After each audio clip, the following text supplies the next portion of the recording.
करना चाहिए कि मेनका गांधी यहाँ लाल मंदिर में आई थी, किसी बगैर सूचना के आई, क्या पर्पज था कुछ नहीं पता। गुरुजी के दर्शन करने गई, उसने पहले भी पंखों के लिए, मोर पंखों के लिए वो उठाया था, और उसने गुरुजी से बड़ी क्या शब्द कहने चाहिए, अभद्रता से बात करी। और हम लोग इसका विरोध पूरा विरोध करना चाहिए, और ऑल इंडिया पे लेवल पे हम इसका विरोध करना चाहिए। जो आज यहाँ विरोध करना चाहता है वो अपना हाथ खड़ा कर दे।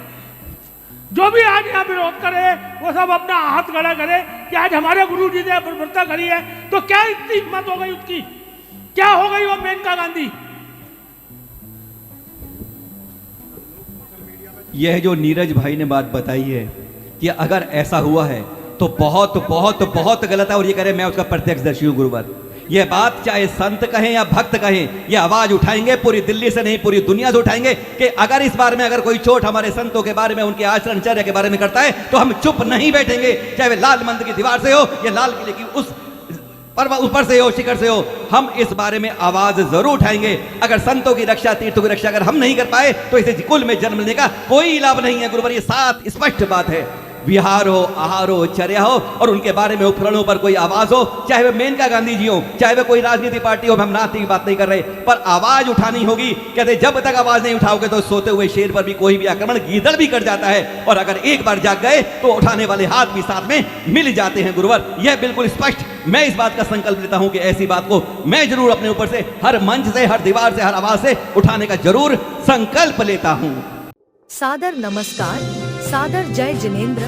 क्षमा न्यूज चैनल कहीं भी कभी भी सही और सकारात्मक समाचारों के लिए देखना और सुनना न भूलें।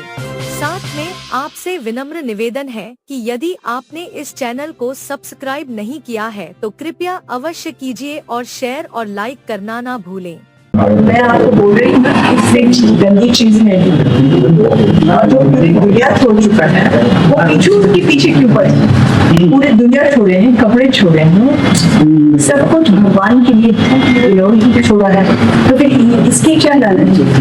और एक जीव को मार करके दूसरे जीव को बचा नहीं, ऐसे नहीं होता। एक जीव को मारने के कम से कम जेएनयू ने 15 लाख मोर मारे हैं अभी तक, और ये साइंटिफिक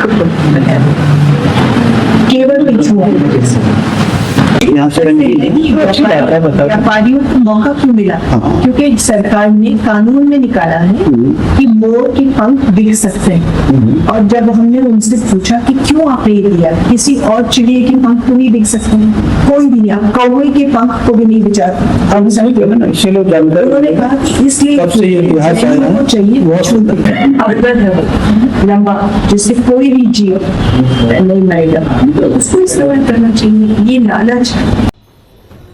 क्या आपके ये संस्कार हैं? एक संत के सामने किस प्रकार का व्यवहार करना चाहिए, किस प्रकार बोलना चाहिए, किसी धर्म पर उंगली उठाने से पहले उस धर्म के बारे में अध्ययन करना चाहिए। जागो जैनियो जागो, क्या अब भी सो रहे हो? तुम्हारे जिन धर्म के उपकरण पर उंगली उठाई जा रही है और फिर भी आपके मुख बंद हैं, अपने मुख को खोलो। अब तक जिसका खून न खोला, अब तक जिसका खून न खोला, वह खून नहीं वो पानी है। जो जिन धर्म के लिए जो मिट न सका, उसकी ये बेकार जवानी है। दिगंबर योगियों की अहिंसा के बारे में कौन सोच पाएगा? यह दूसरे पंखों से इसलिए नहीं बनाई जाती कि मोर का एक स्वभाव है, जब भी मोर के बड़े पंख हो जाते हैं वह साल में 2 बार अपने आप से वह मोर पंख निकाल के बाहर कर दिया करता है। उन मोर पंखों को बीन करके यह मोर के पंख की पिछी बनाई जाती है, जिससे जीव दया का पालन किया जाता है। आदरणीय मेनका संजय जी गांधी, आप बाल कल्याण एवं महिला कल्याण मंत्री रह चुकी हैं इस भारतीय गणराज्य में। आपके पति स्वर्गीय माननीय श्री संजय जी गांधी लोकप्रिय नेता एवं आपके पुत्र माननीय श्री वरुण जी गांधी लोकप्रिय जननायक, मुझे गर्व है आप एक हिंदू हैं। मुझे गर्व है आप लक्ष्मीबाई जैसी अपनी चर्या को बनाया है, बहुत गर्व है। मुझे यह भी गर्व है कि आप हिंदू सनातन धर्म के लिए भारतीय जनता पार्टी में रहकर देश की सेवा भी कर रही हैं। मुझे खेद इस बात का है, अंतर मन से मुझे बहुत दर्द हुआ है। केवल मुझे ही दर्द नहीं हुआ है, इस जम्मू द्वीप के भारत क्षेत्र में सबसे पहले जिस व्यक्ति ने, जिस महापुरुष ने पूरी जम्मू द्वीप की चलकर भ्रमण किया, और इसी भारत क्षेत्र में सबसे पहला राजा, ऐसा पहला तीर्थंकर देवादिदेव श्री 1008 ऋषभदेव भगवान द्वारा स्थापित किया गया जिन धर्म, जिसको आज हम जैन धर्म कहते हैं, पहली संस्कृति चलाई श्रमण संस्कृति, उसके स्थापक ऐसे भगवान श्री ऋषभदेव द्वारा स्थापित जैन धर्म, और उसमें दिगंबर धर्म, धरती का पहला दिगंबरा परंपरा को चलाने वाले ऐसे ऋषभदेव द्वारा स्थापित धर्म का आपने प्रत्यक्ष रूप से अपमान किया है। आपको लोग सुनते हैं, जनता सुनती है, मां भारती सुनती है, पूरा विश्व सुनता है। मेरी आपसे एक गुजारिश है, हाथ जोड़ के विनती है, आप जब भी जिस विषय पर बोले कम से कम उस विषय का अभ्यास तो करें। मुझे तो लगता है आप पर भी विदेशी संस्कृति, विधर्म के लोग हावी हो चुके हैं। आप उनकी भाषा बोलते हैं, यह मां भारती की भाषा नहीं है। आपने तो जैसे आरोप लगाया किसी ने हत्या की है, हमारे दिगंबर आचार्य जो 5 महाव्रतों के पालन करता है, उस पर आपने हत्या का आरोप लगाया है। इस देश में केवल 1500 के आसपास ही हमारे दिगंबर जैन मुनि विचरण करते हैं, मां भारती की वंदना करते हैं, अहिंसा का प्रचार करते हैं, और उस पर आपने लगा दिया कि 15 लाख मोरों को मारने के बाद आप पीछे धारण कर रहे हैं। इसका मतलब तो कृष्ण भगवान के मुकुट पर यदि मोर पंख है तो कृष्ण भगवान ने मोरों की हत्या की है। हमारे धर्मों में, भारत की जितनी भी धर्म है, जितने संप्रदाय हैं, जितने पंथ हैं, उसमें मोर पंख का उपयोग होता है। हमारे भगवान सभी देव देवियां मोर पंख रखती हैं, इसका मतलब उन लोगों ने मोरों की हत्या कर दी है। आपको पता नहीं है, आप जीव दया प्रेमी होने का नाटक करती हैं। जीव दया प्रेमी होने के बावजूद आपको जानना चाहिए किस पशु का क्या आचरण होता है, किस तरह जीवन निर्वाह करते हैं। आपको पता होना चाहिए कि मोर जो हमारा देश का राष्ट्रीय पक्षी है, वो अगस्त सितंबर महीने में अपने पंखों को खुद ही छोड़ता है, उसकी हत्या नहीं की जाती है। और चतुर्मास पूर्ण होने के बाद दिगंबर मुनि, दिगंबर संत, दिगंबर आचार्य के लिए वो पंखों का जाके चुना जाता है, जहां जहां गिरे होते हैं मोर पंख, और उस पंख को लाके उसकी पीछी बनाई जाती है जो अहिंसा का शस्त्र है। आप ये मत समझिए कि जैन समाज कायर है। जैन संप्रदाय को मानने वाले, जैन दर्शन को मानने वाले जो अनुयायी हैं वो कायर हैं। जैन धर्म कभी कायरता नहीं सिखाई। जैन धर्म को मानने वाले, जैन दर्शन में स्पष्ट है, संकल्पित हिंसा उसके लिए निषेध है। विश्व में हमारे सबसे पहले इस धरती के महर्षि, प्रथम तीर्थंकर, ऐसे देव, ऐसे ईश्वर, ऐसे भगवान जिन्होंने 80 मसीह कृषि की व्यवस्था दी, और आप भी 80 मसीह कृषि को पालन करती हो। 16 संस्कार, 64 कलाएं और 72 कलाएं को पूरा विश्व चलता है,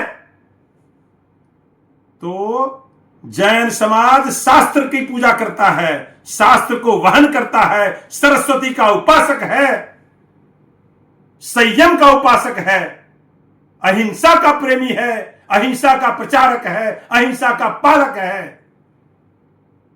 लेकिन असी मसीह और कृषि के अध्ययन के तौर पे उसे शस्त्र की भी उपयोगिता दिखाई गई है, सिखाई गई है। धर्म के लिए शस्त्र उठाना हिंसा नहीं है, अहिंसा है। आपने केवल दिल्ली में स्थित परम पूज्य श्री 1108 सौरभ सागर मुनि महाराज के जाके आपको बिन बुलाए गए, बिना आमंत्रित के गए, वहां हर कोई जा सकता है, लेकिन आपने जाके उनको बदनाम किया, उनका अपमान किया। आपको पता है जैन संप्रदाय में साधु संत क्या कहलाते हैं? पंच परमेष्ठी में आते हैं, अरिहंत, सिद्ध, आचार्य, उपाध्याय और साधु। वो पंच परमेष्ठी हैं, पूजा के योग्य हैं, नंगे पांव चलते हैं। उनकी एक दिन की चर्या आप देख लो, खाना किस तरह होता है, किस तरह सोना होता है, किस तरह चलना होता है, किस तरह तपस्या करना होता है, किस तरह अध्ययन होता है, किस तरह स्वाध्याय करते हैं, किस तरह से त्याग करते हैं। ठंडी, गर्मी, बारिश, सभी ऋतुओं में किस तरह से अपनी जीवनचर्या को पालन करते हैं। आदरणीय मेनका जी, आपको मैं चैलेंज देता हूं, आप एक दिन उसकी तरह चर्या कर लो। आप उनके 5 महाव्रतों में से एक महाव्रत को पालन कर लो। हितेश जैन अपनी वकालत छोड़ के आपके चरण में आपका गुलाम बन के रहेगा। आपकी हैसियत क्या है? किसी भी धर्म को, भारत की परंपरा को, जो देश का सबसे पहला जो वाहक है, जो सबसे प्राचीनतम धर्म संस्कृति, श्रवण संस्कृति को चलाने वाले ऋषभदेव द्वारा स्थापित किए गए धर्म को आप अपमानित कर रहे हो। आपने किसी एक साधु का अपमान नहीं किया है, एक परमेष्ठी का अपमान नहीं किया है, आपने एक ईश्वर का बदनाम अपमान किया है, आपने पूरे जैन दर्शन को बदनाम किया है, भारतीयता को बदनाम किया है, हिंदुत्व को बदनाम किया है, सनातन संस्कृति को बदनाम किया है। आपको तो माफी मांगनी चाहिए, जाहिर जीवन को छोड़ना चाहिए, राजनीति से दूर होना चाहिए और आपको केवल पश्चाताप करना होगा। आपको शर्म आनी होगी, शर्म आएगी। भगवान श्री कृष्ण ने कहा है, यदा यदा ही धर्मस्य, कर्म आपको नहीं छोड़ेगा। इस कर्म का फल आपको ईश्वर स्वतः देगा। आपको आलोचना खुद की करनी पड़ेगी, खुद का आलोचन करना पड़ेगा। आप क्षमा के पात्र नहीं हैं। आप माफी मांगिए और पूरे हिंदू समाज से मां भारती के चरणों में जाके लौटिए और साष्टांग प्रणाम कीजिए, माफी मांगिए कि मैंने इस धरती पर जम्बूद्वीप का पहला राजा और पहला तीर्थंकर, पहला देवाधिदेव और पहला महर्षि, जिसने 16 संस्कार चलाए, 16 संस्कार दिखाए, 64 कलाएं, 72 कलाएं दिखाई, 80 मसीह कृषि दिखाई, सिखलाई, न्याय सिखाया, प्रजातंत्र सिखाया, उसका मैंने अपमान किया है। आपकी हिम्मत, मैं आपको दाद देता हूं, ऐसी कायरता न करें। आप वीर की तरह रहें, संजय गांधी की तरह रहें, आप मेनका गांधी की तरह रहें और आप प्राणी मात्र से दोस्ती करना सीखिए।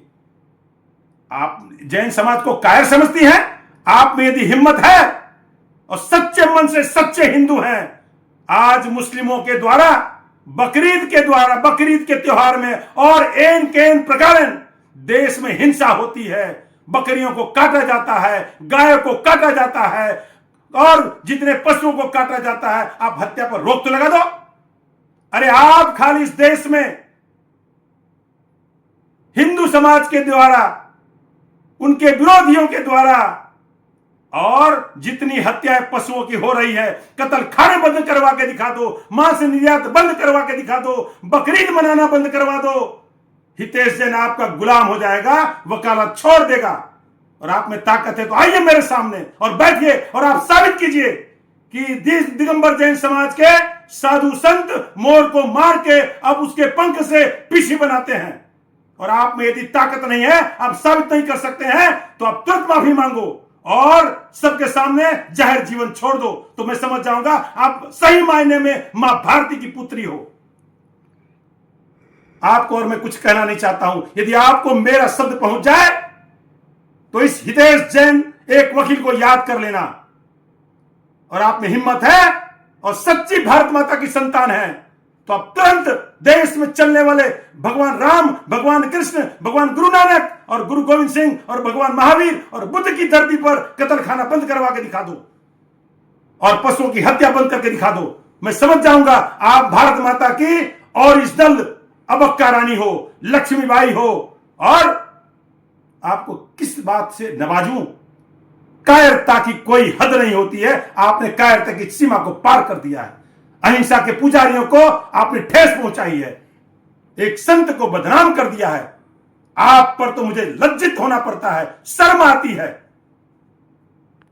क्षमा न्यूज चैनल देखने के लिए आपको बहुत बहुत धन्यवाद। सादर प्रणाम। सादर जय जिनेंद्र।